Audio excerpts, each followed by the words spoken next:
Hello and welcome. This is Beyond the Darkness, and this is a special episode of True Crime Tuesday Revisited. Throughout the month of October, we're revisiting some of our very favorite true crime stories over the past 12 years of our show.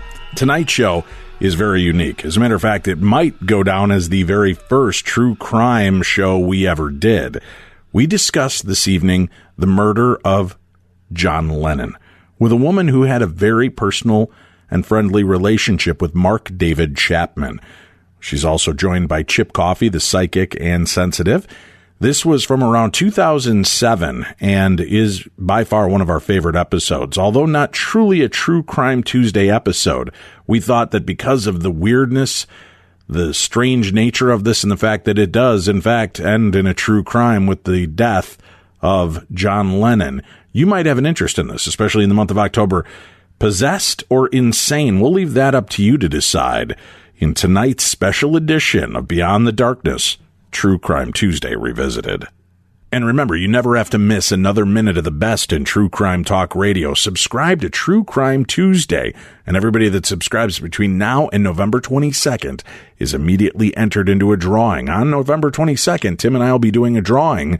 We'll be giving away 3 one-year subscriptions to our show. And remember, when you subscribe, it's only $5 a month. You can end your subscription anytime if you find the show's not for you. Not only do you get at least 4 brand new 90 to 120-minute episodes every month, you also get access to all of our past archives. So sign up now by going to darknessradio.com and click on the True Crime Tuesday banner. You can subscribe or you can email me, dave@darknessradio.com, and I'll send you the link so you never have to miss another minute of the best in true crime talk radio. I'd like to live to ripe old age with Yoko only. And I'm not afraid of dying. I don't know how I'd feel at the moment, but I'm prepared for death because I don't believe in it. I think it's just getting out of one car and getting into another. This evening, our topic swings to an article that's a cover story of Haunted Times magazine, as we alluded earlier. We've got with us the author of that article, Mr. Chip Coffey. Good evening, Chip. Hi, Dave. How you doing? Doing great. Thank you very much for joining us here this evening and talking to us about this. This is an amazing topic, and I know people are buzzing talking about the idea of that there's more to the death of John Lennon than maybe just a nut that took his obsession a little too far. Yeah, the article's created quite a stir. What do you first of all, let's kind of prime the pump here a little bit. How did you even find a connection to this? How did the world open up to Chip Coffey about this possible possession? Several years ago, I had the distinct pleasure of meeting a lady here in the Atlanta area that, for privacy purposes, we are calling Maria. Not her real name, but she chooses to go by that name for purposes in dealing with the general public. So I met Maria, and in the course of conversations, I found out from her that she had been a friend of Mark David Chapman, the man who killed John Lennon. And she told me a fantastic story that it was really, really hard for me to believe at the time of all the connections that she had with him. But the more she told it to me, it sort of stretched my belief system to a degree. And the more I started to delve into it, and the fact that she lived in a house that was infested by something negative and that he had been a friend of hers, and then the stories that she told me, that's kind of the backup story of what happened. And in the course of events, it took a lot of convincing to get Maria to allow me to actually write the article, because she wanted no press or no publicity about the story, even 2.5, almost 3 decades later.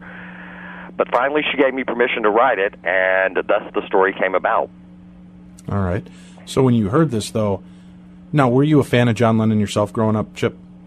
I liked the Beatles in their earlier days. As the time progressed and they really started to move into some really different and obtuse sort of things, I sort of lost interest in the Beatles, to be honest with you. Okay. So as they kind of progressed into more of the hippie movement, there just wasn't as much interest for you, huh? Well, I was a poor little Southern boy, so. I guess.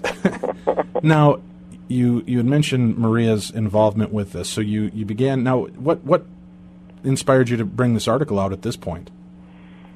I think that it was a curious thing to look at, that there could be some sort of paranormal connection to what happened with this case, with Mark Chapman, with John Lennon. And it was a very interesting story to me, and I felt that other people would find it equally as interesting to figure. Those who are interested in the possibility of paranormal events or demonic events would find this extremely compelling. And even the mainstream public might, things that make us go, they may stop and take a look at this. Right. Well, now, we have Maria on the line with us. Is that correct, Chip? We do. Maria, welcome to the show this evening. Thank you, Dave. I appreciate you having me. Well, I appreciate you spending the time with us this evening and sharing your story. Now, let's start back. This goes back before your connection or friendship with Mark David Chapman. You believe that you lived in a haunted house. Is that correct? That's correct. What led you to the belief that your house was haunted to begin with? Our daughter, apparently something was trying to attach itself to her, and she was having extremely horrible nightmares and acting very suspiciously every single night at the same time. And we went through all the doctors and did everything you do for your child, but nothing helped. We went through the church. We asked for help, and she continued to be just hysterical pretty much all the time. The doctors put her on large doses of Dilantin and phenobarb to try to calm her down, which actually just turned her into somewhat of a zombie. Wow, I guess. And so she was just not doing well in school, and we were all quite miserable. But I could tell you individual things that happened that made us realize what was going on, but I'd be on the phone all night. Okay, well, let's start off real quickly. Now, what year was this that you started realizing that your house was haunted? Let me see. She was 6 years old, 1971. Okay, so it was around 1971. Around that. I have to do math in my head, which isn't good. Sure. Well, it's better than Tim and I. We have to kick off our shoes and socks just to be able to count all the way up to 20. So, I understand. All right, so it was around 1971 when this began. Now, was this house, did you purchase this house and move in, or was it just all of a sudden it started in 1971? Can you bring us up to date a little bit on that? It started about 2 weeks after we moved into the house. All right. I had asked my daughter, Kathy, to I was going to lie down and take a nap, and had all these boxes all over the house, and asked her if she'd take care of her little brother. Mm-hmm.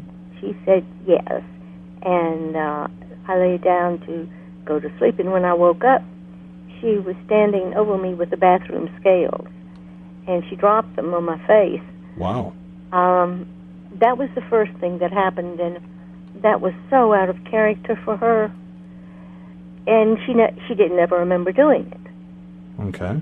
So we knew we had a problem right then. Of course, we thought it was more of a neurological... like a sleepwalking type problem? Is that what you were considering? Okay. Yes, that's what we were thinking, but it just got more intense and more intense. And now, you said that it always continued, or began around 11 p.m. every night, correct? Every night. Mm-hmm. Was she asleep at that time? Would it wake her up? Would it be just that's around the time that she'd go to bed? Help us understand that a little more. Well, no, she went to bed earlier, and she appeared to be asleep, but she never remembered. Was she ever a part of any sleep studies to test? No, she wasn't. Okay. Perhaps they didn't do it so much at that time. Right.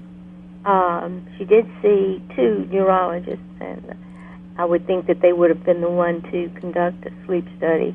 Sure. If they were doing them. But yes, it was 11 o'clock every night, and she would just be babbling about this man standing behind me, and screaming and cursing. You'd swear she'd been around a sailor. That's strange. Well, yeah, so one of the medications they had her on was Dilantin, and isn't that a medication that they usually give for seizures?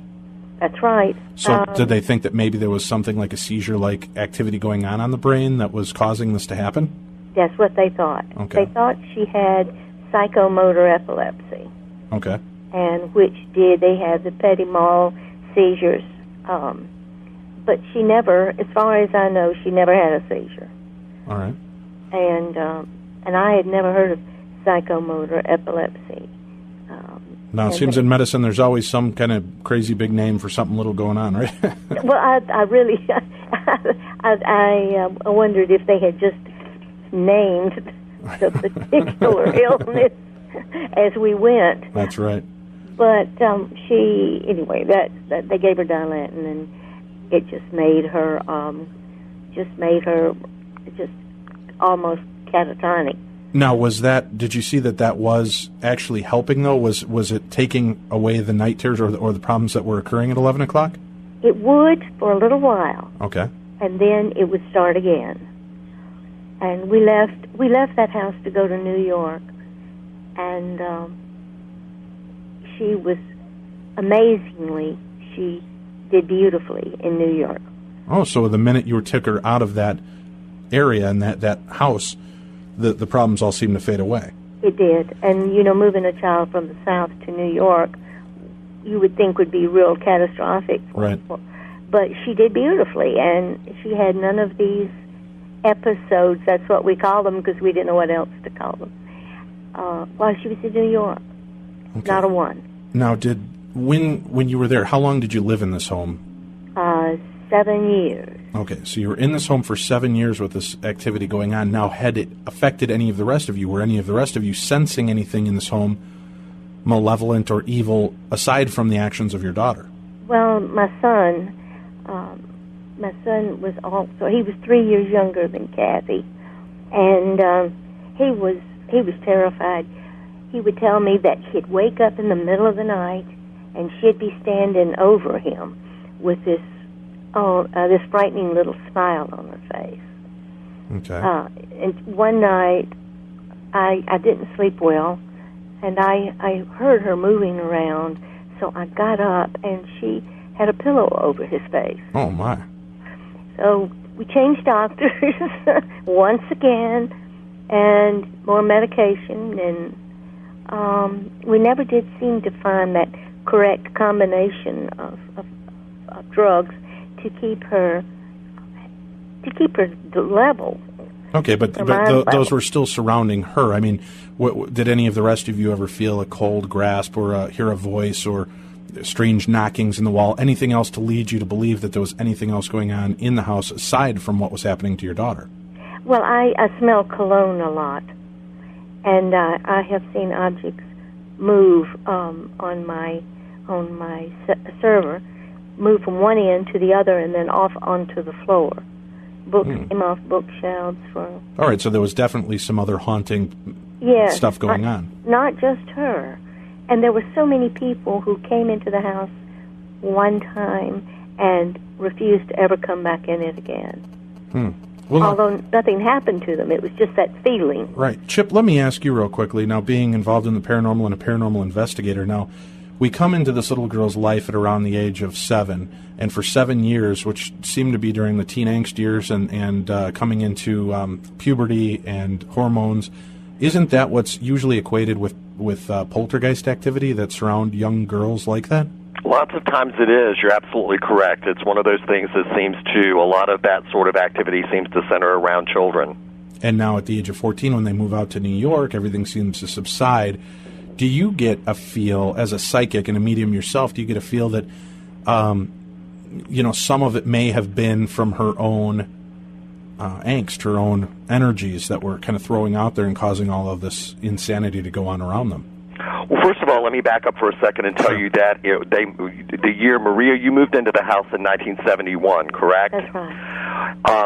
The family actually moved away from the house for a year and then returned to the house.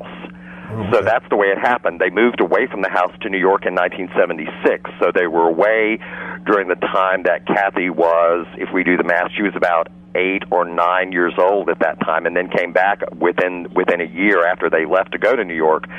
And when they returned to the house, and we can talk about that later, when they came back to the house, all hell really broke loose when they came back from New York. But for that 1 year window that you were away from the house, there was no problem with Kathy? She was completely clear. Okay. All right. That's interesting. All right. Very interesting. But to answer your question that you ask about that, it is very common for those things to start to come into a child's life. Now, is it what's the cause and what's the effect is what I would look at. is she a more vulnerable target at that point in time? Do the hormonal changes going on in children, or whatever goes on inside their own bodies, their own angst, their own changes, does that ramp up the activity? Is one thing feeding off of another? Right. Well, yeah, that would lead you to believe. I mean, that's just strange that was going on. But, again, if we were able to move out of that house for a year. Now, Maria, was there ever any research done, or did you ever speak to the people that owned the house prior to you to see if they ever had any kind of problems or challenges in the home? No, we never did. They had moved away, and we were unable to find them. Okay. I have talked to the people who bought the house from us. Right. And the male owner said no, nothing had happened, nothing at all. But his wife at the same time is saying, well, what about when? And he was just saying, no, nothing's happened here. Okay. But nothing to the levels, at least, that you guys were going through, none of the terror or the insanity that was kind of going on for you guys at all? Well, I don't know. Okay. Well, I'm sure they wouldn't be hiding it if that was the case. But again, I guess it could be wrong. Some men are too proud to admit that there's anything freaky going on, and they want to keep control of their house, I guess. So. But one of the children, there's an interesting story about what one of the children actually told Maria. And what was that? That moved into the house after she lived there. Okay. And Maria, what was that story? Well, this child was the same age as my daughter. Okay. And they went to work with me one Saturday. And so I asked her, I said, how do you like our house? And she said, well, I like it okay, but I went around the corner of the stairs, and there was an old man standing there. And I said, well, what did you do? And she said, well, I just kind of stood there frozen, and then I ran. And she went to her teacher that day at school and told the teacher what had happened. And the teacher told her if it happened again, just to tell him to go away. Right. And Cindy saw this old man. Often she would see him looking through her window, and she was on the second floor. Oh, geez. Now, your daughter saw this as well? Saw this old man?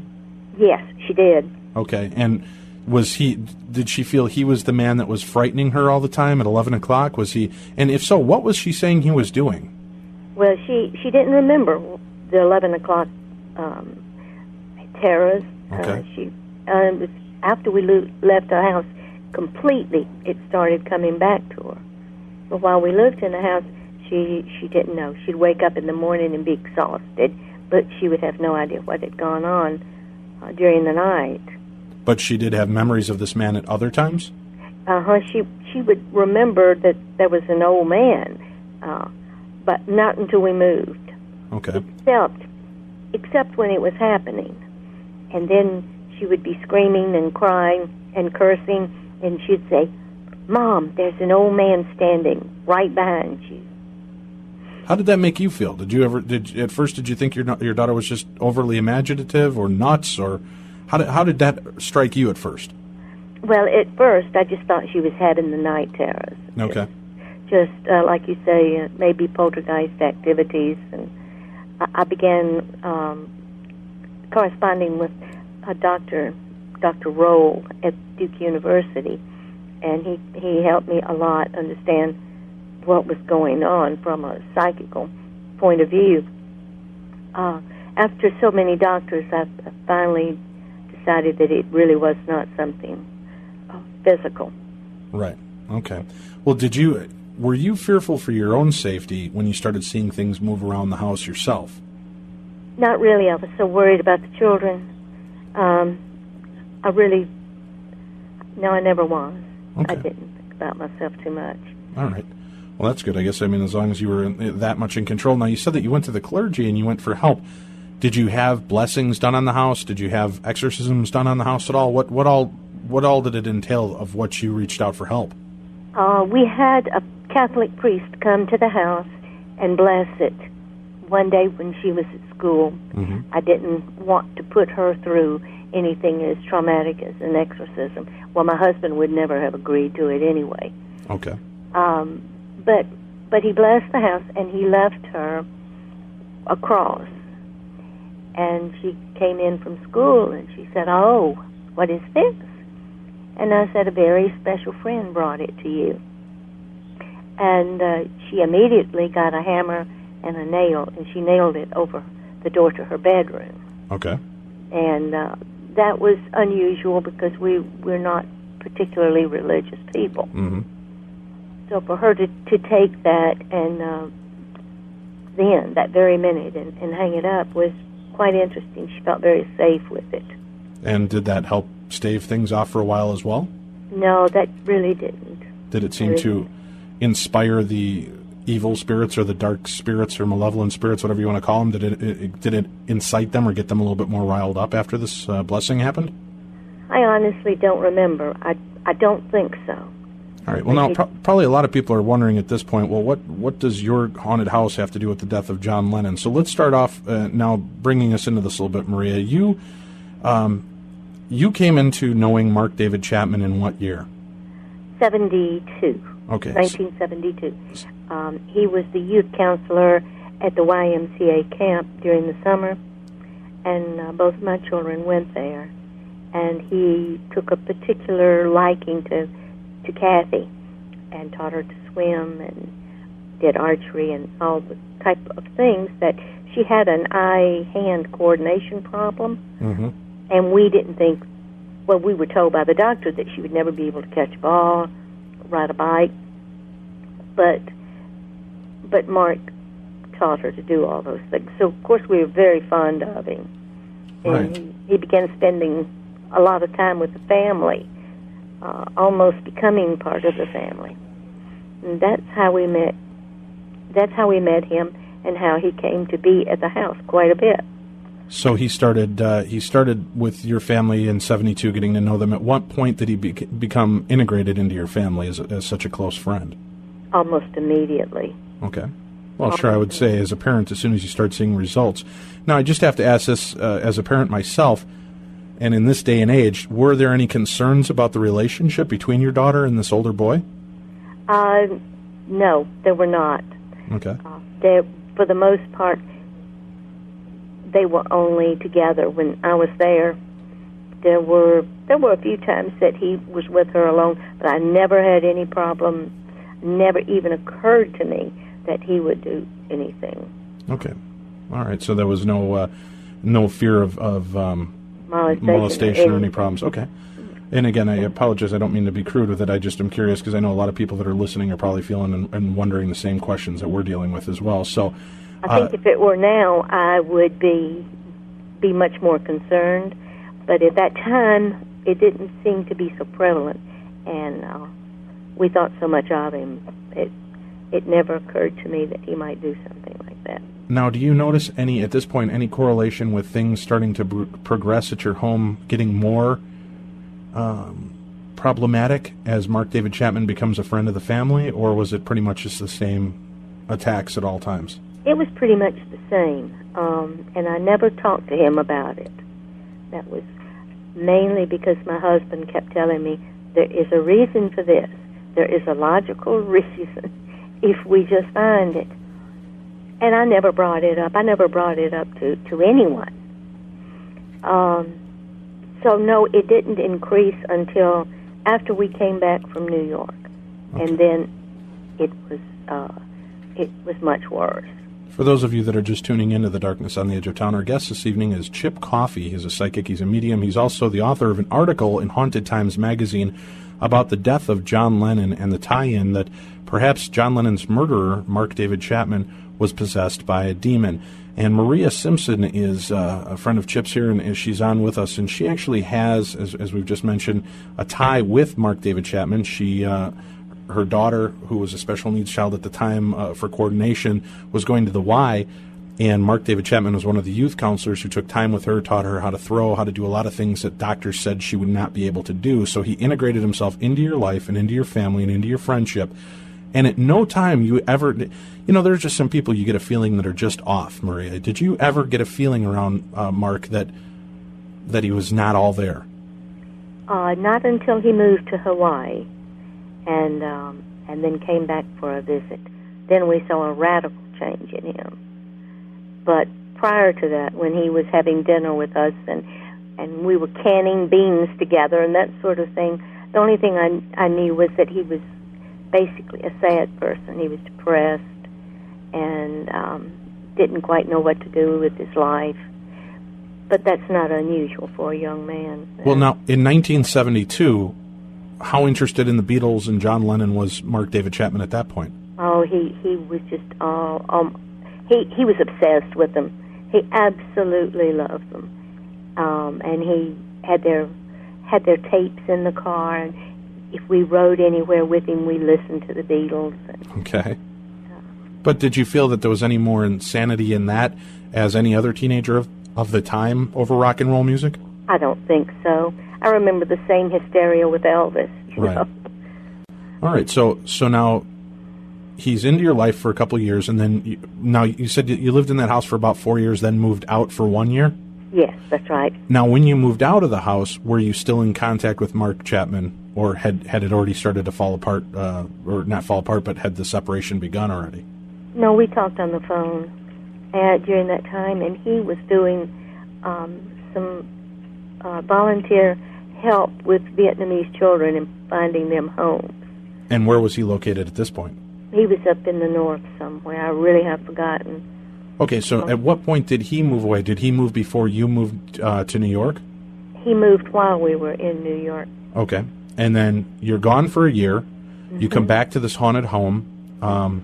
What would possess you to come back and bring your family back into a home when you've taken them out for a year and it's been a successful year without the attacks on your daughter and the craziness of the home that you were in? Why would you bring them back?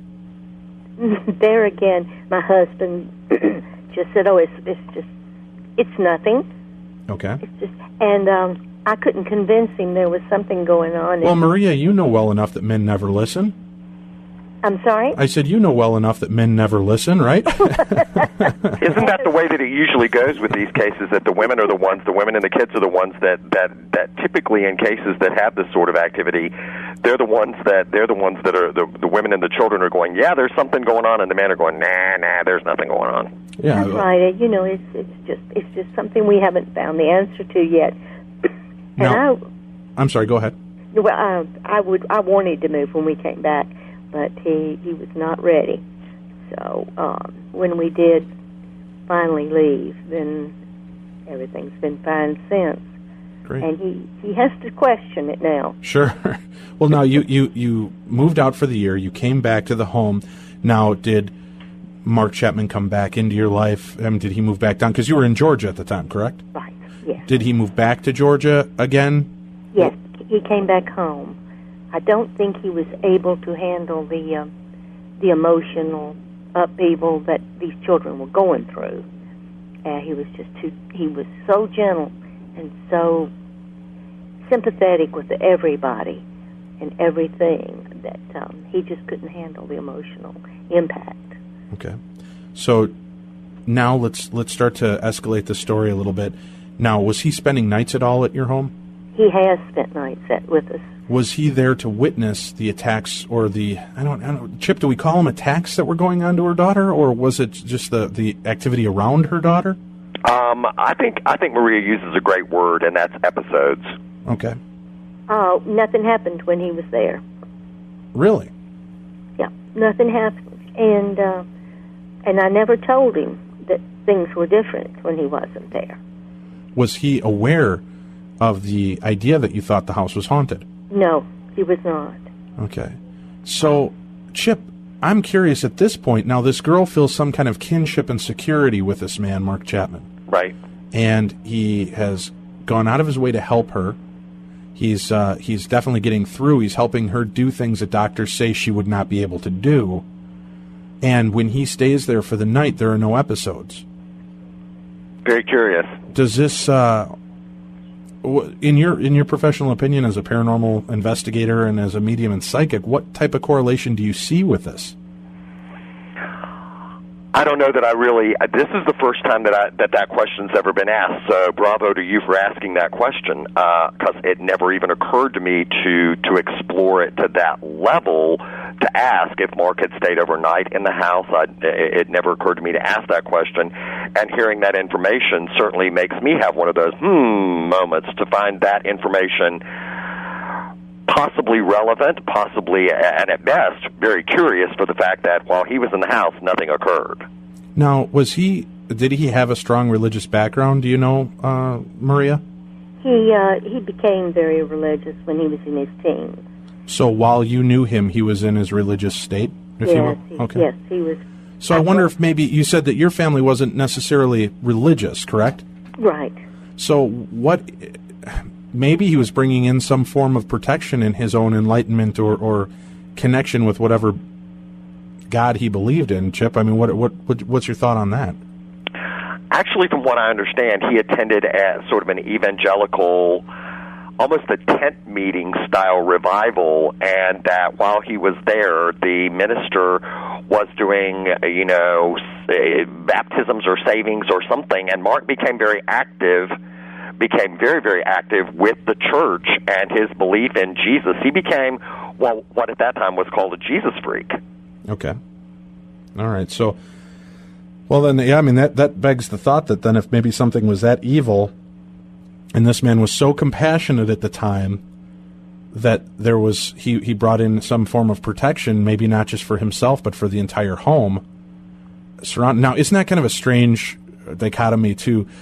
All we've known of this man is that he was a cold-hearted killer who, gunned down one of our rock music icons and legends, and was caught just standing there with a copy of Catcher in the Rye in his hand and an autographed copy of the Double Fantasy album, wasn't it?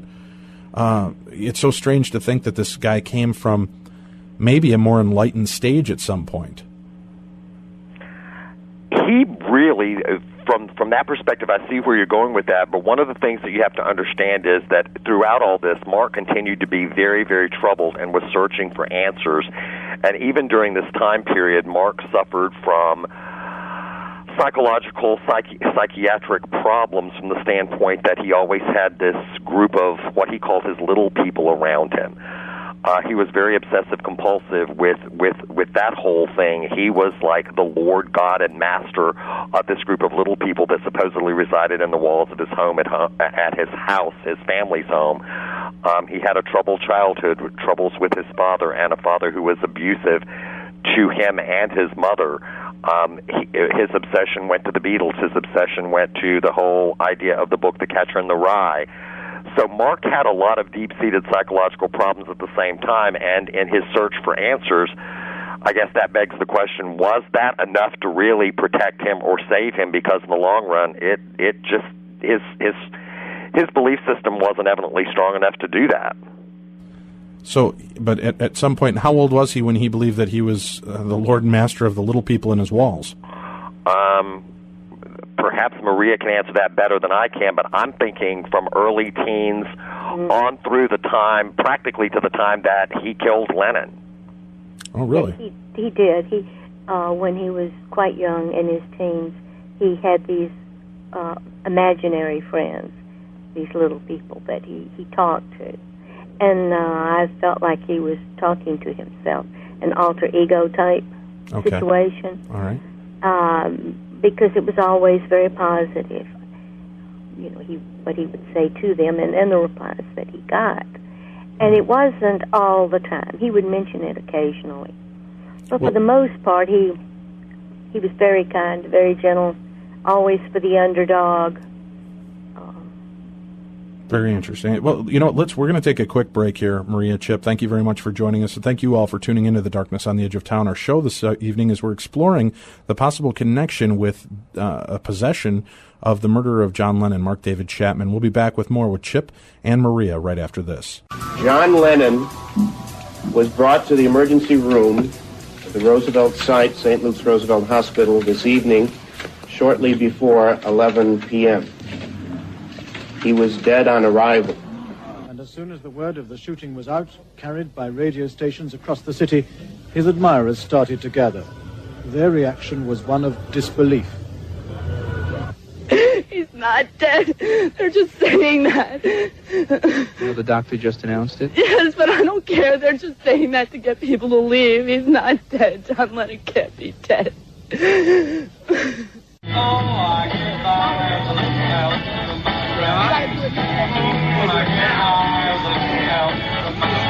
John Lennon's friends included a Paul McCartney lookalike. It froze me. I came last night for basically my own reasons to show support for whatever. It wasn't really morbid curiosity. This morning, I think I was here curious to see how everyone else reacted. Symbolized hope, a new life, a new beginning. He was a great man. The vigil has gone on all day, quietly for the most part, for many of the mourners are literally speechless with grief. But the crowds just won't go away. This is Martin Bell in New York. Well, that, as we heard, was a recount from the original night on December 8th, 1980, when John Lennon was assassinated by Mark David Chapman. Our guests this evening are Chip Coffey, who has written an article for Haunted Times magazine. It's a current issue out, and it should be on newsstands. You can go out and find it. It's a quarterly magazine that comes out. And the article is about the death of John Lennon and the fact that, or belief that Mark David Chapman may have been possessed at the time of his murder of John Lennon. And on the phone with us, we have Maria Simpson, who is we're covering her name just to protect it, because unfortunately there are still so many fervent fans out there looking to point the blame at somebody, and since they can't get to Mark David Chapman, we certainly don't want any ill things to fall on Maria. So we're talking with Maria, which is not her real name, but Maria is with us this evening talking to us about her friendship and understanding of Mark David Chapman. Now, before we went to the break, Maria, you were talking about his delusions of talking to the little people in the wall. Now, at this point, when he starts talking to you about these things, are you concerned with him being around your family or your kids? No, surprisingly, I wasn't, because I know that my brother had imaginary playmates when he was a child, and right. But at this point, Mark David Chapman is a teenager. That's true. He is. He's older, and I just thought it was his way of talking out his problems with me and with them, to himself, actually. Now, were these people in the walls at your house, too, for him, or no? No. He would just tell me about them, and funny. He would make them funny little stories. Okay. Make it very humorous, and he would say, "Oh, well, I talked to them today about such and such."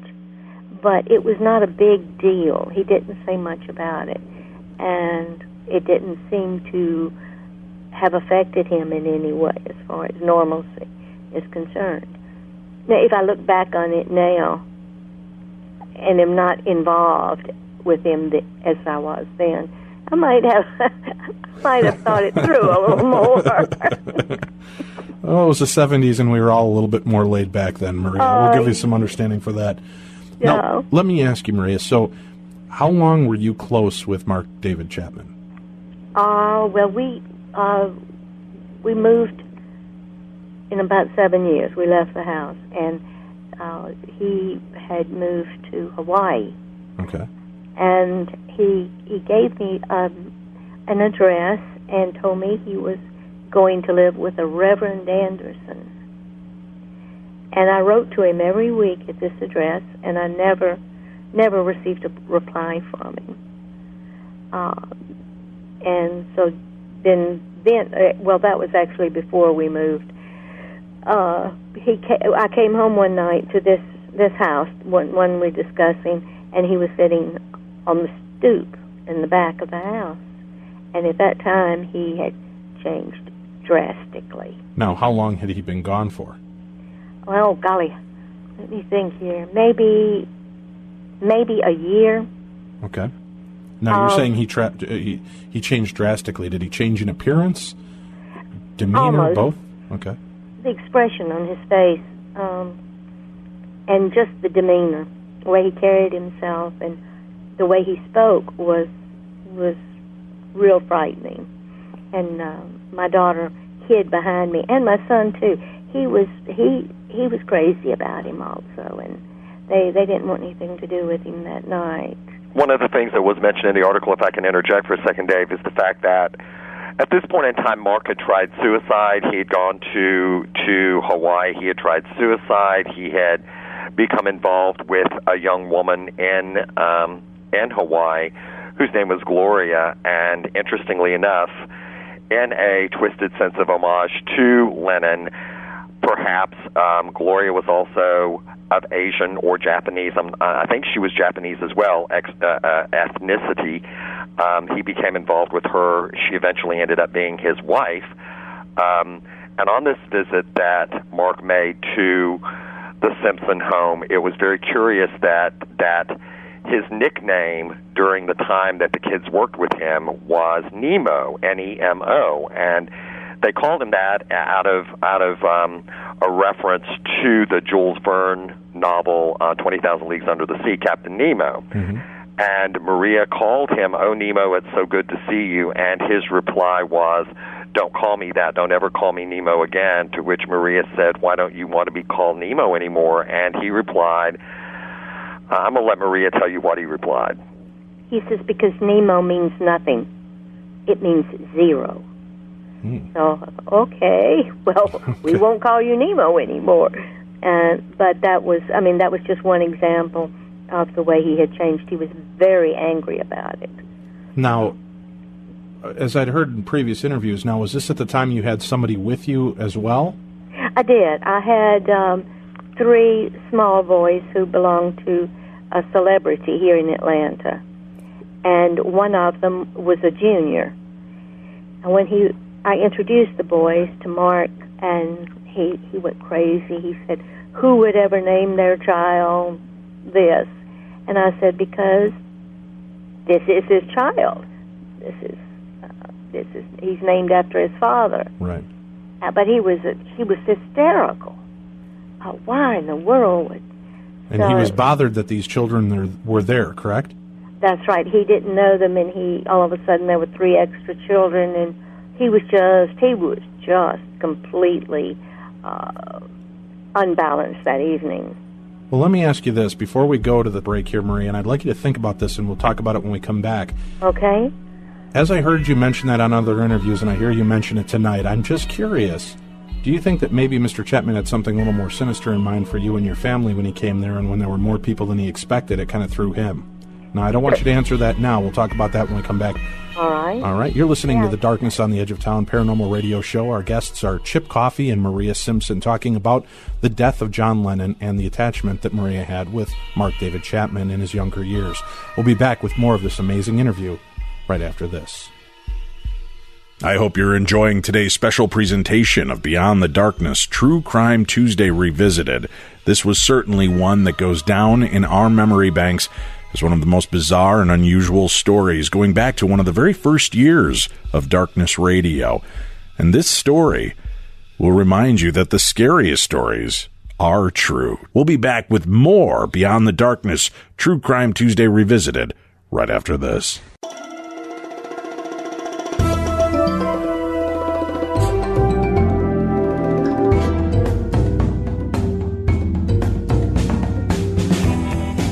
Nice eyes for a cop.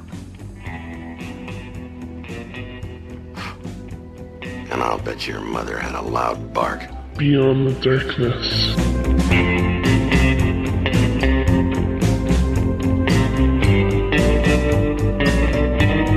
Good evening and welcome back to the second half of our show this evening on the Darkness on the Edge of Town.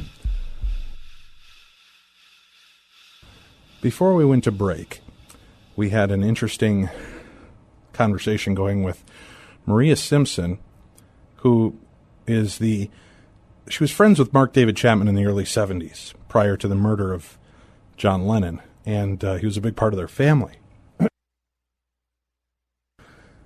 And I left you with a question before we left, that do you feel that, Maria, perhaps Mark David Chapman had maybe not such good ideas for you and your family? It never occurred to me, Dave. I mean, when you mentioned that, all of a sudden, I thought, hey, maybe so. I was a bit uncomfortable with him because he was certainly not himself that night, and I wanted him to leave. But it never occurred to me that he might do us harm, because we had never seen anything but kindness in the man. But this time it was different. This time was different. This time, this man that the children loved and was such a light to them, and such a sponsor and help to them, the children were frightened of him. they were frightened of him, and I was very uncomfortable. But the thought of him doing physical harm never crossed my mind. All right. Now, I was just curious if that ever had connected, because it'll also tie in a little bit later in the story to something that I think is interesting. Now, you said that there was really no connection for him that your house was haunted. There was no connection that anything evil had happened in your home. No. But yet he was drawn back to you on numerous occasions. Yes. Now, you had not...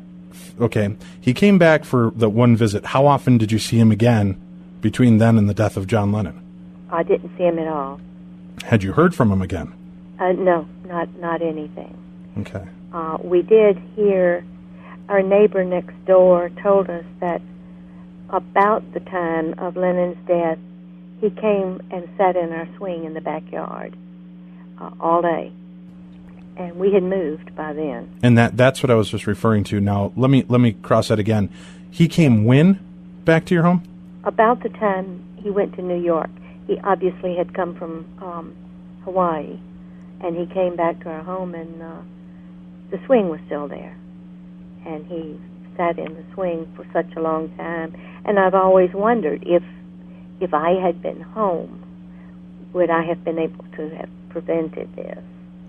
One of the things I'll interject in this, Dave, I think what you're asking is kind of like a time frame. One of the things I will tell you is that the murder actually occurred in December. And in October, Mark went to a gun shop in Honolulu and bought the .38 that he used to kill John Lennon. And quite ironically, the man who sold him the gun at the gun shop's last name was Ono. That's a really weird little connection there. And he boarded a plane for New York just a few days later, but when he arrived in New York, scouting out the Dakota with his evil intent in mind, he found out that he didn't have bullets for the gun, couldn't buy them in New York. So that's when he boarded a plane for Atlanta, sought out a friend who worked as a sheriff's deputy, got the bullets from the sheriff's deputy on the ruse of using them to protect himself. And that was at the time in October, late October or the beginning of November of 1980, that he showed up at the Simpsons' old house. And one of the neighbors reported to Maria that she had seen him for an extended period of time actually sitting in the swing in the backyard at the old house. Well, was there a new family living there, Maria? No, not at that time. So it was just an abandoned house. Did the neighbor notice, was he talking to anybody or staring intently inside the house? What? They didn't mention anything other than he was just sitting in the swing, and they knew him. They had seen him over there before. But they didn't approach him to ask him what he was doing there or why he was there? No, they didn't. And he was aware that you were gone? Well, obviously he was. I Okay. mean, he had been told, certainly. But I don't know what was going through his mind at that time. Well, now, okay, so Mark David Chapman, it's now December 8th. He's shown up. He's actually bumped into John Lennon earlier in the day and gotten an autograph from him. There's a photograph of Mark David Chapman standing there after he got an autograph from John Lennon. Right? That's correct. Correct on this, Chip? So he's stalking him kind of methodically. Do you think at this point he's trying to get the guts up, or is he waiting for the right moment? Actually, from what he said in a previous interview, was that when John Lennon and Yoko Ono walked out of the house early in the day, it was around 4 o'clock that John and Yoko walked out of the building where they lived, and Chapman handed John Lennon the copy of Double Fantasy to sign, and Lennon asked him twice, "Is that all you want?" Now, that kind of sounds a little precognitive to me, for Lennon to just ask this man twice, "Is that all you want?" Did he somehow feel that was kind of more than a fan seeking an autograph? And according to what Mark said, the good voices in his head kept telling him, "Go away, just take your album and leave, your autographed album and leave, just go away, go away." But according to him, the voices that were negative inside his head said, "No, stay and finish the job." Okay, so let me ask you this, and this is where it starts getting kind of woogie for me. All right, so now he's met with John Lennon, and I from what I've read online as well and read in some articles, Lennon also introduced him to Sean, didn't he? During that brief meeting, or was it a different meeting? Are you familiar with that at all? I don't know if it was this meeting or an earlier meeting. Okay. I also thought what was really intriguing, you touched on with John Lennon saying twice to him, "Is that all?" John Lennon, they point to the fact that John was pretty obsessed with his own death and believing that it would be a quick, untimely death when it came. Right. And for those of you that saw the movie Imagine, we were looking for the video clip or the audio clip to play this evening. There's a scene when he's doing his famous bed in or sleep in. And I don't know if you're familiar with this, Chip, but he's reading letters. And one of the letters comes from somebody that claims to have had a psychic premonition that he would be shot to death. I do remember that. Right. So, I mean, there does seem to be some kind of precognition going on for John Lennon from an earlier time. So, I mean, that in itself is pretty interesting. Now, we start talking about these thoughts in his head.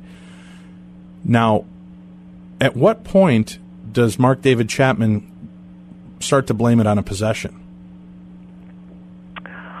I think I can answer that for you. He said in previous interviews, again, of course, we did not personally interview Mark for the article that I wrote, but information that I gathered from previous interviews that he had done, he says that when John and Yoko returned to the Dakota, their apartment building, got out of the limousine and started to walk toward the buildings, his exact words were, the demons inside his head began screaming over and over, "Do it, do it, do it," and that's when he pulled a gun and took the stance and fired the bullets into Lennon. Now, I think the answer to your question is this. In his initial police interviews that he was subdued without incident, the police actually took him into custody, and during his initial interviews with the police shortly after his arrest, that was the time when he actually told them that two demons that he encountered in the Simpson home commanded him to kill John Lennon. Okay, so that's where the tie comes in. Now, he claims that the demons were part of her home to begin with. Actually, what he told the police, and Maria can certainly correct me if I'm wrong, when they said, "Is there anyone you want us to contact for you?" I believe, again, she can say yes or no, that he said to them, contact Maria Simpson. She knows me better than anyone. Is that correct, Maria? That's correct, yes. Okay. And then later, when he was asked evidently why he did this, that was when he said that these two demonic entities, I guess he called them demons, and he named them that he encountered in her house, in the Simpson house, told him to kill Lennon. Now, let's not say the names at this point, but he gives two names. They told him what their names were. Was this while they were in him or after they expelled themselves from him? I will tell you that what I was told and what I have heard, and again, Maria can correct me if I'm wrong, he said two demons named, and he named the two demons, told him to commit the murder.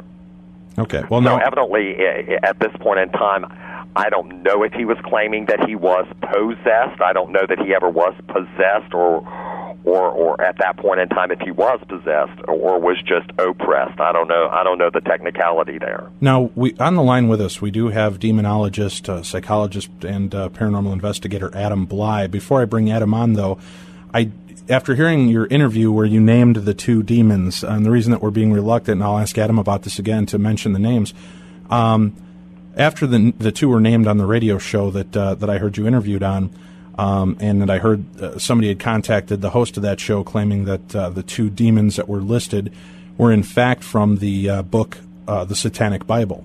So I contacted the Church of Satan to see if they had any connection to these characters and if they could give me any background on the two characters, on the two demons, I should say. And I was issued a quick report back from them claiming, Dear Mr. Schrader, there are no demons listed in the Satanic Bible. Simply, it contains pagan deities who were later called devils by Christians. We do not believe in possession and consider it a psychological illness, an attempt at getting attention or an excuse for ill behavior. They wanted nothing to do with the show or dealing with Mark David Chapman at all, and that they promised me that he had no connections with the Church of Satan whatsoever, never has and never will. Now, with that said, I'd like to bring onto the show with us, if it's fine with you two, demonologist Adam Bly, because I want to get a little bit of insight. Now, Adam, you've been listening to the show. with a lot of the explanation that was going on with Mark David Chapman, with speaking with the little people in the walls, with the delusions that he was having, and feeling that he was kind of the lord and master of these little people that lived in his walls well into his teen years, and the great change that seemed to take over him for the year he was gone in Hawaii, and the fact that this family that he seemed to care so much about, he never responded to letters from the mother, Maria, never contacted the children, and then showed up and was so agitated by the fact that there were other children at the site when he got there, and then was also seen in the swing behind her home shortly after, and then is referred to the good voices and bad voices. First of all, do you believe that is a ripe case for what possession might actually be? Dave, there's a number of things about that story that don't fit my understanding of possession, and also part of my background, I worked in forensic psychology in the state prison system for 2.5 years, and I've had many clients who had voices tell them to kill people, and done therapy with them for years and gotten to know them intimately. So there's a number of things about that fit psychosis from the sound of it and do not fit possession.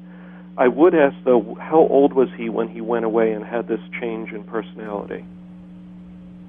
Does anybody know? I can barely hear. Maria, I can too. What is the approximate age of Mark David Chapman when he left to go to Hawaii and this big change, this dramatic change took over? I would have to say when he went to Hawaii, he left in 1977, so he was in his early 20s. So he was in his early 20s when he left. So maybe 22, 23, and he came back around 23, 24 in that time frame, correct? He actually was there until just before he killed Lennon, so he was about 24, 25 when he came back from Hawaii. Okay, so he was in his early 20s, and then he came back from Hawaii to assassinate John Lennon, and he was probably about 25 at that point. Okay. Right. Well, and the reason I ask that is because with schizophrenia, which is one possible hypothesis, you can be kind of weird, have delusions, have some hallucinations, and then often in the latter 20s, though it can be earlier, you'll have a full psychotic break where you'll have a dramatic change in the person. They become much more delusional, much more psychotic, and their behavior gets more aberrant. So it could be that at that time that he went away, it was just at that point in the progression of the disease that he became fully psychotic, and that's why that change took place. So most of the times the full-on psychosis starts to break in the 20s? Usually later 20s, early 30s. Later 20s, early 30s, okay. But it can happen earlier if the person's under stress, and in some cases it just happens earlier. Well, let me ask you this, Adam. So many of the talks that we've heard, for those of you that aren't familiar with Adam Bly, he comes to quite a few of our events, and he's a speaker, invited speaker, probably one of the more popular speakers we have at the events talking about demonology. One of the things that you've mentioned in there is that a lot of times at the beginning of oppression, I believe you call it, is when they start to give you those little flashes, those moments of, let's kill him, let's do this. And you hear that voice or you see that flash of you shooting John Lennon. Could that have been setting the stage for a possession? Or how do we differentiate in the psychology of it being a mental break and the beginning of possession? Well, generally, I would say we often see both psychological problems and possession at the same time. The big thing that doesn't fit in the case that you've described here is that there was good voices and bad voices. In the case of oppression or possession, the person will describe, I'm in here, Adam is still alive, but there's these other things in here too, and those other things do not take on good and bad characteristics, they're always bad. And so when I hear somebody say, I've got good voices and bad voices, to me that sounds much more like psychosis as opposed to a spiritual problem. Or perhaps to me, you immediately think of the little Tom and Jerry cartoons with the little devil cat on one shoulder and the angel cat on the other, trying to win over the war of what to do. Could that be more of him just attaching a psychosis to something like that and trying to, give away the reasoning that he did something so heinous? Yeah, and it could be that he, it sounds like he was mentally disturbed his whole life, period, in some form. Mm-hmm. And after the stress and strain of murdering somebody, that would drive any of us a little bit crazy, especially if we, murdered somebody that presumably we had some good feelings towards, or we saw that they had done some interesting things in the world, and we take out this major figure. that would cause a lot of stress and strain. So you have somebody who's already mentally ill under that strain trying to make sense of it all. Well, Maria, let me ask real quick, Maria, too, at this point, because Adam brings up a good point with the fact that he seemed to have such good feelings for John Lennon. When you first got the news that Mark David Chapman assassinated John Lennon, did you put two and two together that this was the Mark David Chapman that you knew and loved so much? Not at first. Okay. Not until they started showing his pictures and... That's right. Not until I saw it on TV and I saw his picture. I thought it was just, a fairly common name, and it couldn't be the same one.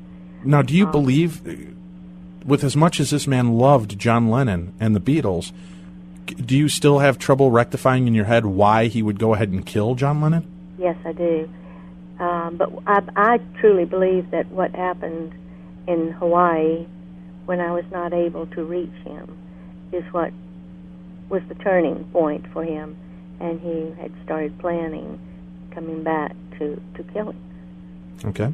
Now, let's cover real quickly, Adam, here, the idea behind the two names that have been given. It's a good idea not to speak the names of demons out, correct? And can you tell the audience why that is?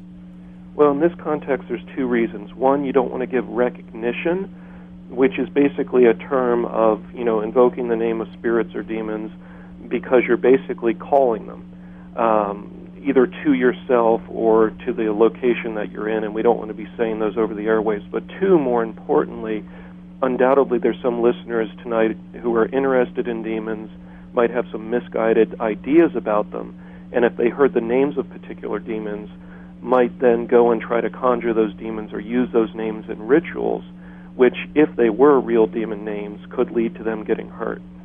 Now, I did do some heady research on the two names, Chip and Maria, and we were unable to find the only references I could find were in Japanese or Russian literature that had anything to do with the name demon and the demonic name that was given.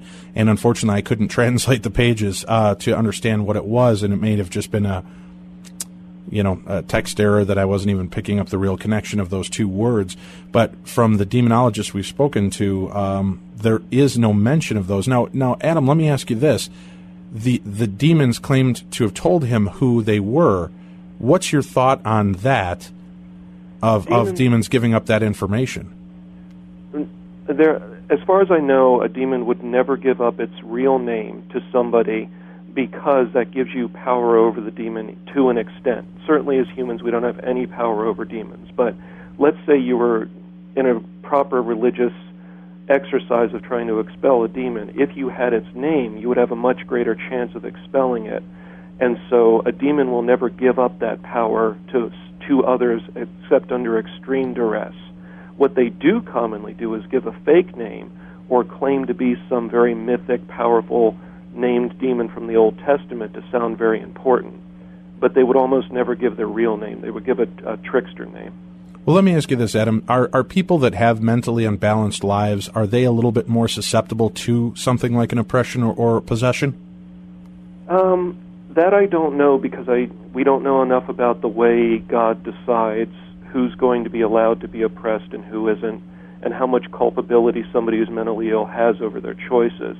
If somebody's got serious mental illness and they choose to invite a demon into their life, does God allow the demon to enter their life, given the person was a little bit crazy and wasn't thinking correctly? I don't know the answer to that. I would say in my experience that a lot of people with serious mental illness can look like they're having supernatural problems and spiritual problems. All right. Well, thank you very much, Adam, for joining us on The Darkness here, and thank you for sharing your insights. For those of you that are tuning in, you're listening to the Darkness on the Edge of Town Paranormal Radio Show. Sharing the time with us the last few minutes was Adam Bly. He's a demonologist and a psychologist and a paranormal investigator. And our guests for the evening are Chip Coffey, who's the author of an article in the new Haunted Times issue about the death of John Lennon and the possible possession of John Lennon's murderer, Mark David Chapman.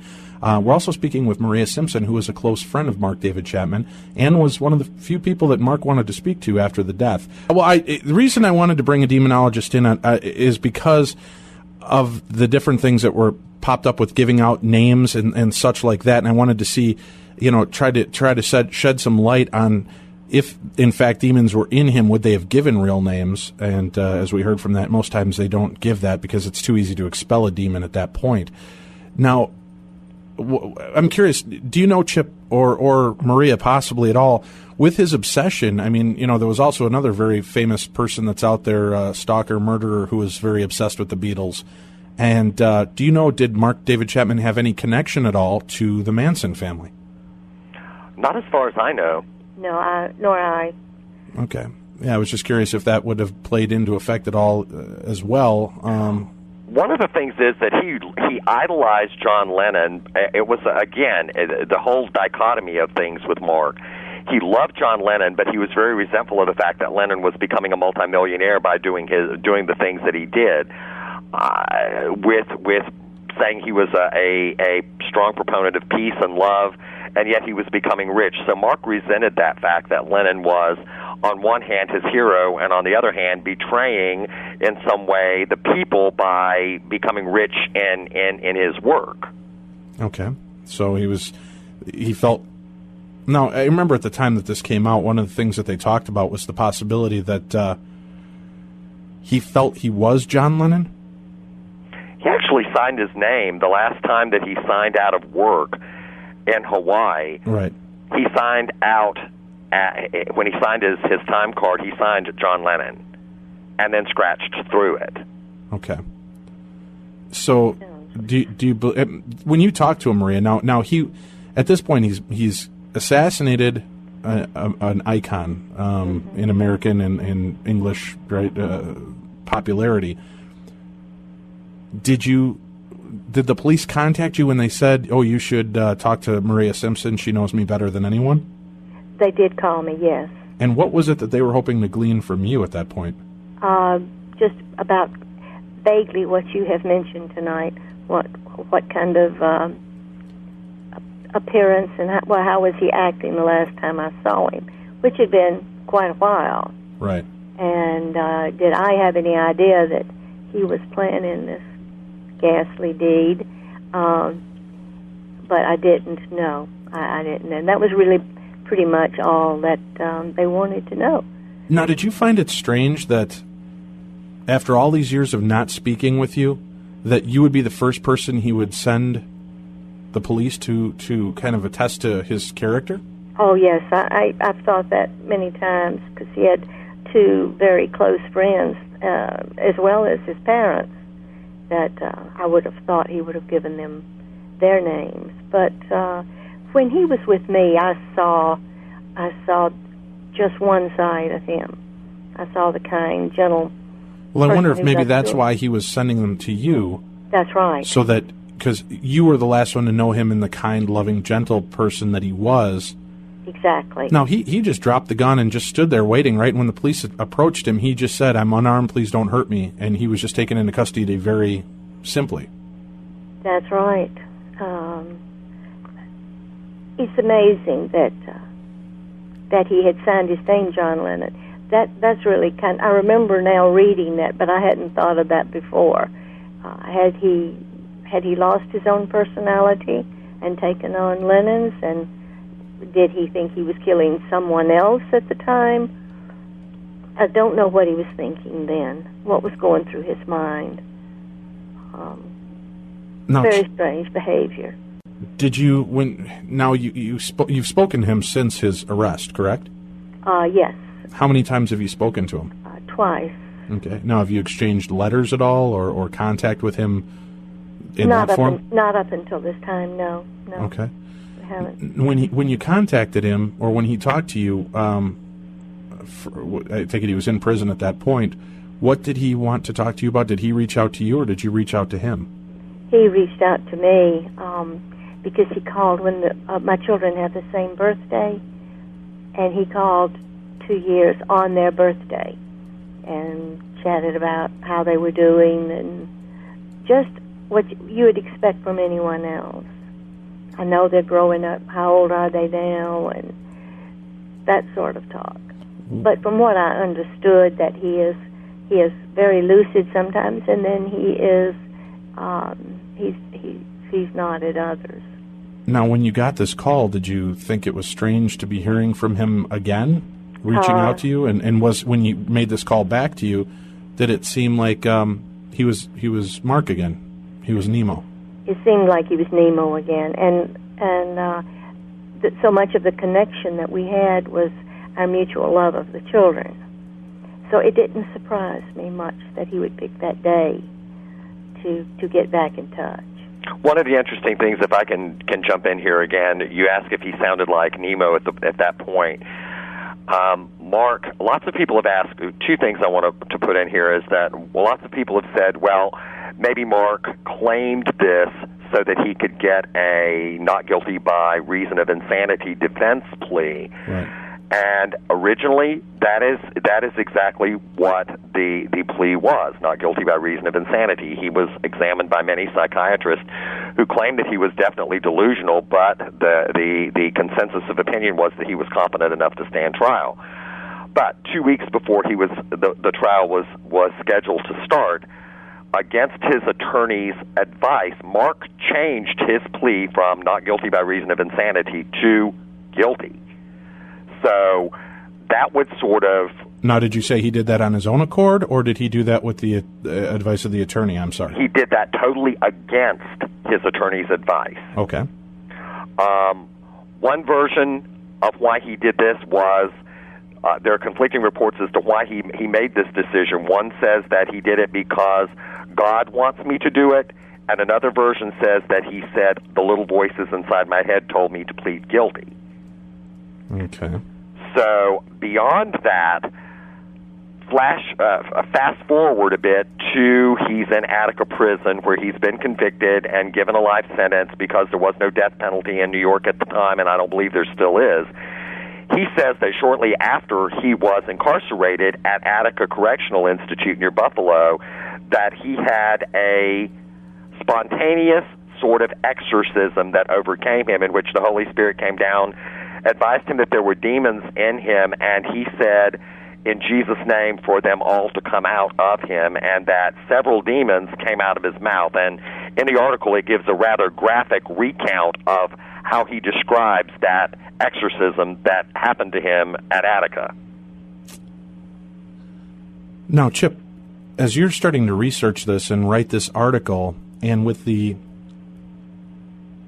heaviness of what it is and the possibility that there's demonic involvement, did that bring fear into your life for opening up some kind of Pandora's box? Absolutely it did. Okay. Maria, knowing what you know now about Mark David Chapman and about these things that occurred, what is your thought? Do you believe that he's just a mentally sick person, or do you believe that he is, in fact, he was possessed at the time? If we had not experienced anything outside of him in the house, then I would think that he was possibly just psychotic. But I experienced things on my own in the house, the moving of the objects, the one night a banging around our house. It sounded as if someone had a sledgehammer and walked around the house, beating on the house. Things such as that. I'm more inclined to think that there was an evil entity or two in the house.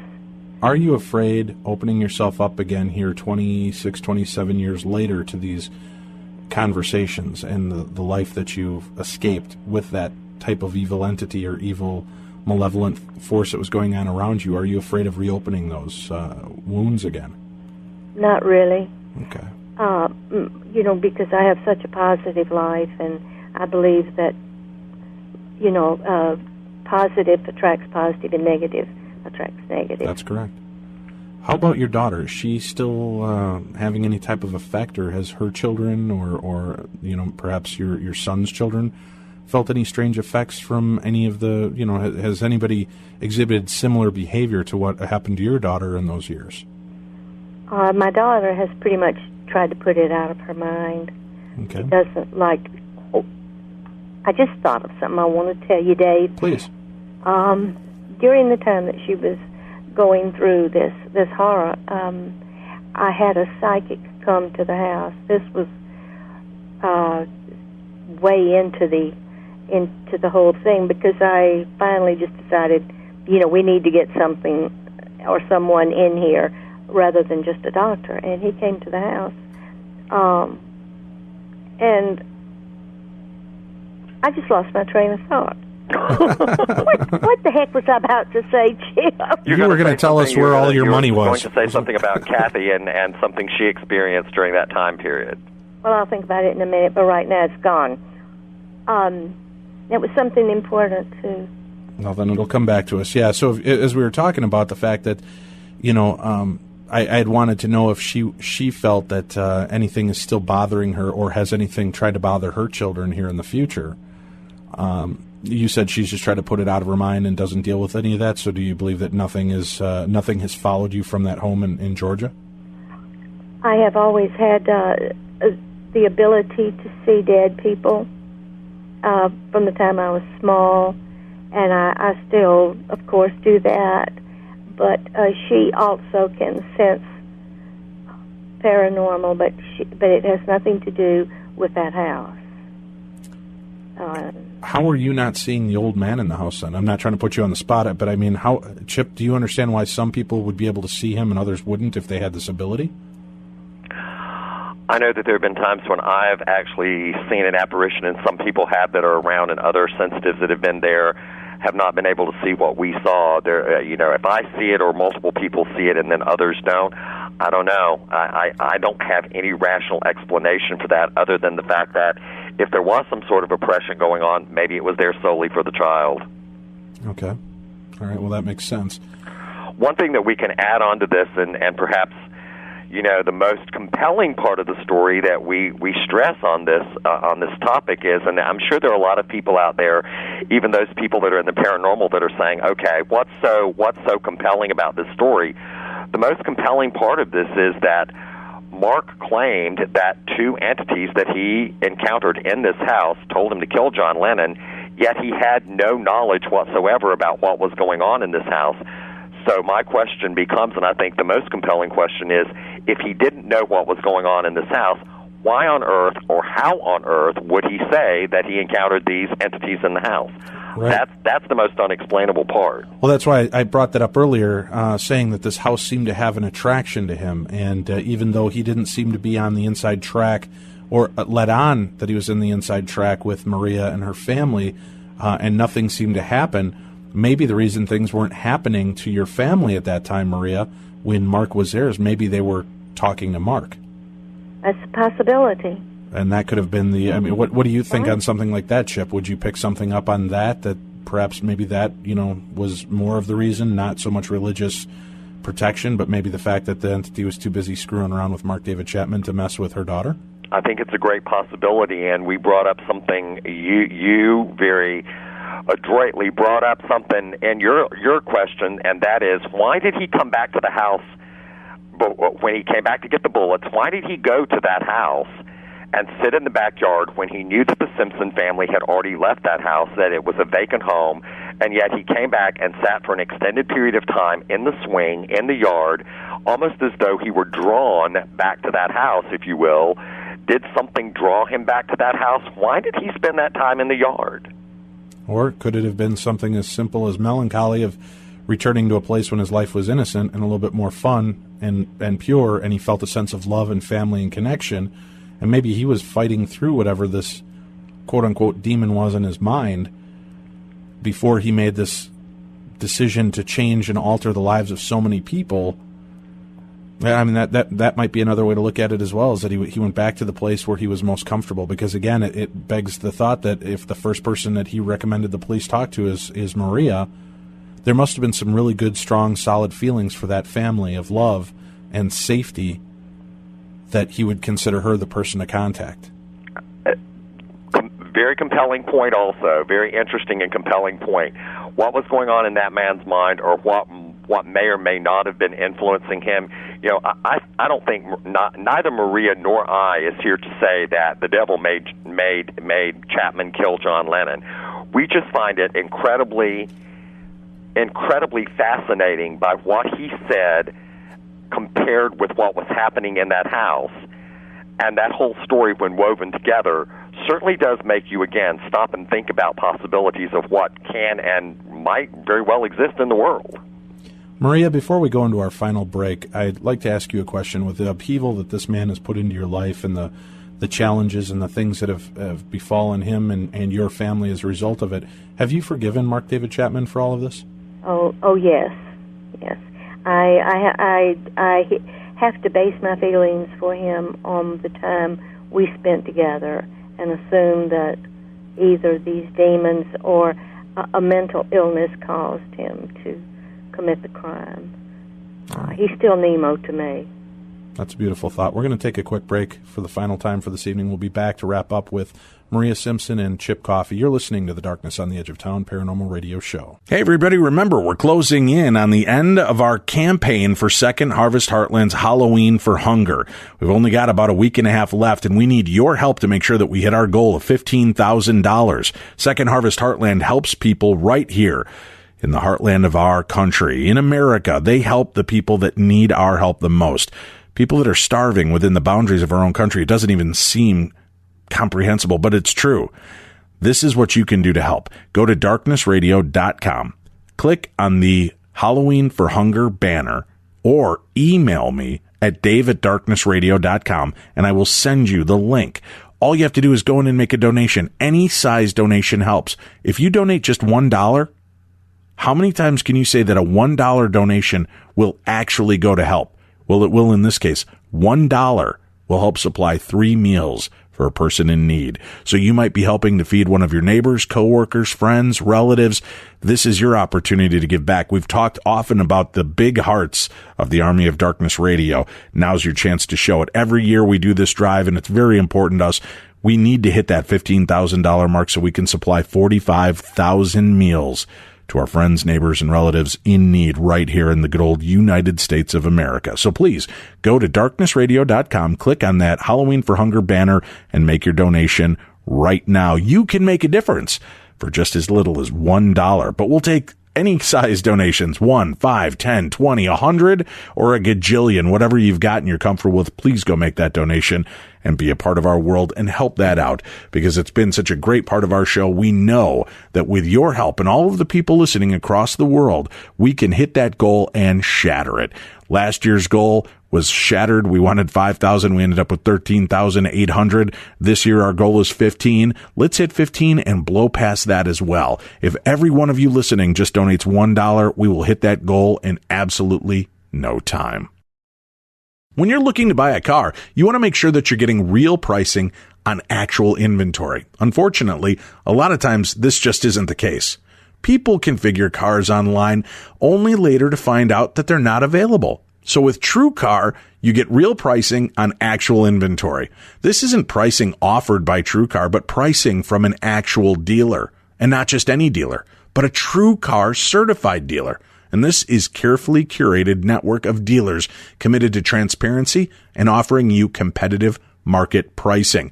That's right. They have over 13,000 TrueCar certified dealers nationwide, and you get to work directly with a TrueCar certified dealer of your choice.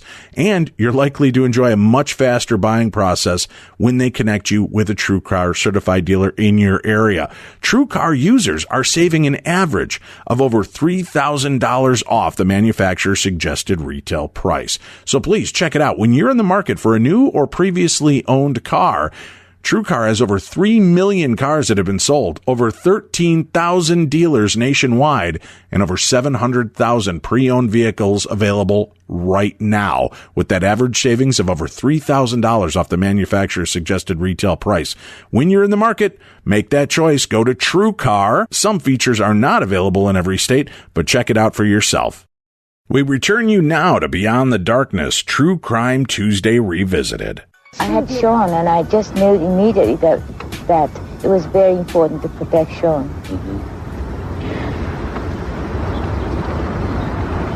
Should Mark David Chapman be forgiven?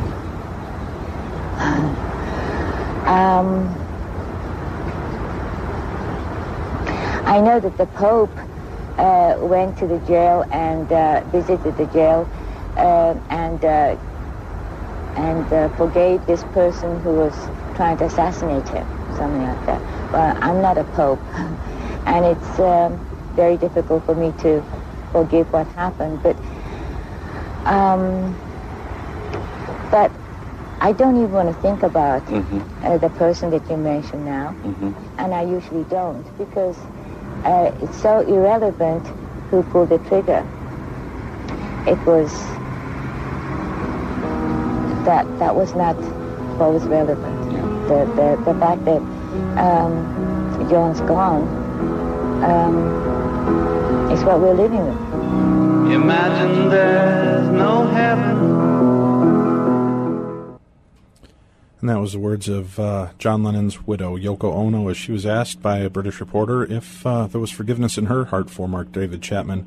This was this is one of those points in your life, Chip, don't you agree, where, people know where they were, they recollect what happened. I mean, I watched the devastation and watched my aunt cry like a child when John Lennon was assassinated. It was like a good friend died. I was a little too young at the time to realize the impact. I mean, I was a huge Beatle fan, but it just, to me, was just somebody on TV.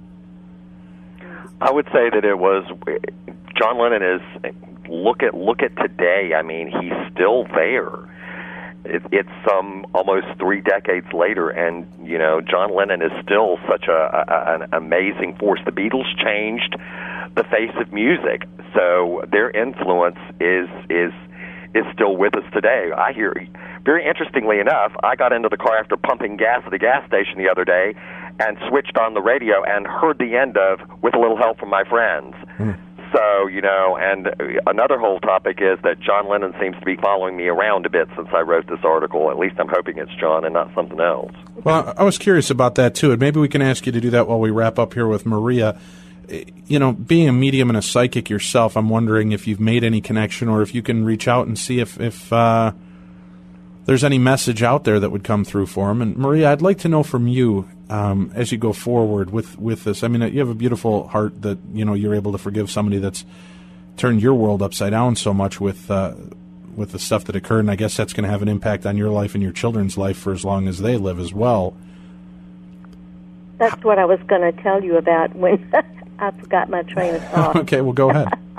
I'm sorry, no, but my son, my daughter is not married. She has no children, but my son has 2 children, and he's still very nervous about it when it comes up. He says, I don't want to talk about it, and I think he's still frightened of his sister. Oh, really? I really think he is, that perhaps this might happen again, and because you can just see it in his eyes that he's never really gotten over it. That's very curious. It's very curious, and he also saw an old woman in the house, and he really and truly, Dave, he was terrified because he followed me so closely that if I stopped, he'd bump into me. And he'd sit on the tub while I took a bath, and he really had a hard time, in some ways more than Cindy. But we did take pictures of her during one of these episodes. Now, and my husband took it because he is so skeptical. But he took it with a little Brownie camera. Do you remember Brownie cameras? Oh, sure do, yeah.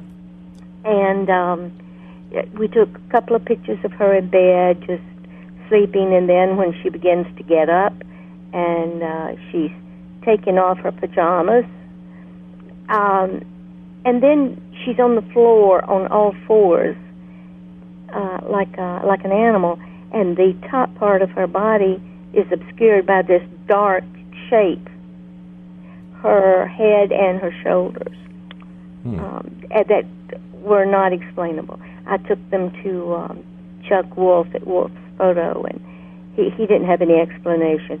He said it wasn't because the film had not advanced properly, that he just did not know. All right. So that he didn't believe that it was just a flaw in the film or in the processing or in the advancement of the film. He just believes that it was just an unknown creation. Just an unknown, yeah. I apologize. I have not had a chance to grab the magazine yet, Chip. Are any of those photographs as a part of it? No. I actually submitted a couple of things that were, Maria was kind enough to give me a photograph of her husband with Mark working in the garden, and we were a little reluctant to publish that photograph as well, although he gave us permission. But none of those pictures appear in association with the article. Maybe if you're okay with it in the future here, Maria, we'd love to see the pictures, and if we'd either just look at it privately, or if you're willing to share it with our listeners so they could see the photograph of this creature as well, maybe we can get some answers more on what the being might be. Oh, that would be fine. She was so young, I don't think anyone would be able to recognize her. One of the things that I may be able to do also is that since I'll be seeing you during the month of March, maybe what I can do is bring them with me when I see you in Colorado. That would be excellent. And, we've got an author that we work very closely with. Her name is Rosemary Ellen Guiley, and she is doing research on creatures known as shadow people. And this may be something of great interest for her as well, Maria. So anything that you would be willing to open up to us to see, and if you'd like it just to Tim and I stick with just us seeing it, we'd certainly do that. Or if you'd allow us, we will share it possibly on our website so that people can see the photographs from your household and the spirit that it seemed to be attached to your daughter. Well, I'll have to make sure it's okay with her. I understand. Well, you just let us know, and we'd be happy to see him. And I just out of interest for myself, because of the seeing the actual photographs of those type of things are always more compelling to me. That then you can actually place them with something that you're talking about as well. They are. The picture's worth 1,000 words, and it really is. And this was quite shaking us up. That wasn't correct, but because we didn't expect to see anything. Right. Did you ever record her to get the voices that were coming from her? No, we didn't. Now, were the voices ever not hers? Did they sound more animalistic? Did they sound more male? Did they sound... No, it was always her voice. Okay. There was no other voice came through. All right. But it was just her words that she used and the fear in her voice that really, really worried us. Well, when we took these pictures, we absolutely didn't expect to see anything. At least my husband didn't, and he really was quite shocked when he saw them. Did that help him become a believer of this? It helped him open up a little bit more. All right. Just a little bit. He says, and this is always what he always says, I don't want to look at it. I don't believe in it. I don't want to talk about it. So. And this many years later, is he still of the same mindset? Pretty much. All right. Pretty much. He occasionally will say, "What do you think really happened at the old house?" And I'll tell him. So he does still have an interest and an intrigue. It's there, but it just is. It sounds like most men, those things that we don't understand and we can't protect our family from, we almost would rather ignore that they were ever there or existed. I think you hit the nail on the head when you say protect the family. Right. I think the fact that we were all quite upset, and Cindy more so, because her life was just changed so drastically, and he couldn't do anything about it. And also from the standpoint that there are so many things that even that I've experienced that I find it really hard to wrap my brain around. And it really, things like this stretch your belief system so far for things that rock your world or throw you completely out of balance by what you perceive your reality to be. I mean, your whole world is actually turned upside down when these sort of things enter into your world, and it's just so hard to even fathom or bring yourself to a point of acceptance that this may be in existence. Right, because if you have to admit that this is out there, that's crazy. I mean, how do you wrap your head around? As you and I know, Chip, we've seen things in the paranormal investigations that you want the answers, you want it, and once you see it, it leaves you at this point of holy beep, what did I just see, and how can I even begin to process what's just happened to me? And even more so when you start dealing with anything that's dark or negative. Right. Definitely. I mean, it multiply that feeling with seeing a garden variety type ghost times 1,000 or 1,000,000 or a gazillion when it comes to dealing with anything that's a negative or a non-human entity. I mean, it really does stretch your belief system and your whole sense of reality. Now, Maria, has the family that bought the house after you, are they still occupying that home? They are. They're still there. I have been by several times to try to talk to them about what had happened since we moved out, but as I said, he's not willing to talk about it. Well, Maria, and I'll ask you this and see if it would be something you'd have an interest in the future. If you would be interested in passing on the address to Tim or I, we would never release where the actual house is or give any personal information, but just to contact to see what kind of research we could do on the history of the house and the property to go a little further, that maybe we can help shed some light for you in the future on what happened there and maybe who those spirits were, or, what that property may have been at one point that would make it understandable to you and your family what occurred, and then maybe there can be some closure. I'll have to think about that one, Dave. All right. I don't want this family brought in. Oh, no, it would not. I didn't mean in contacting them directly, but there's a way to go through town records and everything to find out the history of the home, and by researching newspapers from the eras that preceded you owning the home to see if there was any news stories, murders, deaths, suicides, any land purchase deeds that might make it a little bit more understandable. And a lot of times the older archives actually hold photographs of the families that own the property, and perhaps we can stumble upon photographs of an old man or an old woman that your family might understand who they were dealing with.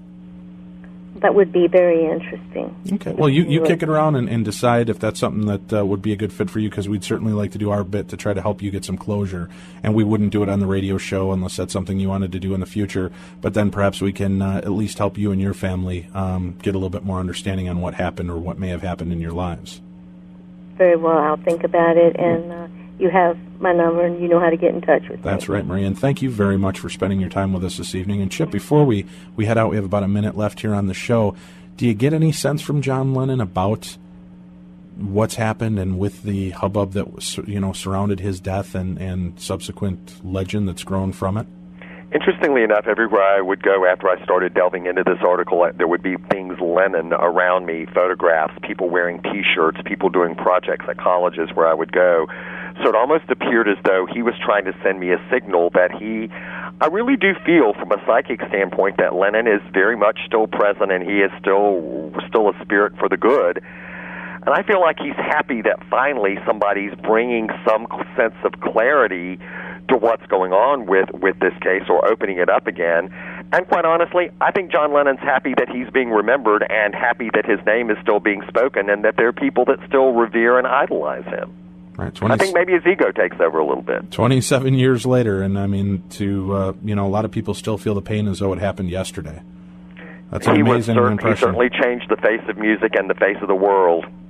Chip, thank you very much, and thank you for bringing Maria onto the show with us this evening. We also want to thank demonologist Adam Bly for joining us. Chip and Maria, God bless, and hope you both have a safe night, and thank you for spending your time with us here. Thanks, Dave. Thank you so much, Dave.